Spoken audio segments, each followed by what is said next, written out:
Kiran TV రైతుకు స్వాగతం. నీ పేరు చెప్. T Adinarayana sir.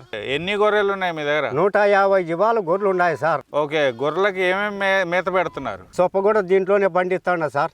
ఓకే, సొప్పతో పాటు మొక్కజొన్న పెడతా సార్. బయటికి పోయి మేపుకొని వచ్చి పొట్టి పిల్లలు మళ్ళా పొట్టు పోసి మళ్ళీ మొక్కజొన్నలు పోతాం సార్.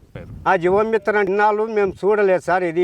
దీన్ని పెట్టినప్పుడు మంటి పిల్ల బాగా షేవింగ్ వస్తుంది, పిల్ల మేచేకి బాగా మేస్తుంది సార్. చిన్నదానికి ఎంత దాపిస్తున్నారు, పెద్దవాటికి ఎంత? 5 ml సన్నదానికి సార్, 10 ml పెద్దదానికి సార్. వాడిన తర్వాత ఎలా అనిపిస్తుంది మీకు? పిల్లలు బాగా సేఫ్టీగా మేస్తున్నాయి సార్. బాగా ఆరోగ్యంగా ఉన్నాయి సార్ పిల్లలు నాకు. ఓకే, ఈ జీవాలు ఒకవేళ పెట్టుకునే వాళ్ళు రేపు పొద్దున ఈ బుక్కరాసముద్రం మండలం లేకపోయి ఈ మందులు వాడినంత ఈ గొర్రెల కాపులము బాగా పొద్దుకోండి, బాగా ఈ మందు పెట్టుకోండి. జీవాలు మామూలుగా చనిపోతుంటాయి కదా, ఇది తాపిన తర్వాత మీకు ఎలా అనిపిస్తుంది? జీవాలు 10 జీవాలు నా మందలో చనిపోయినాయి.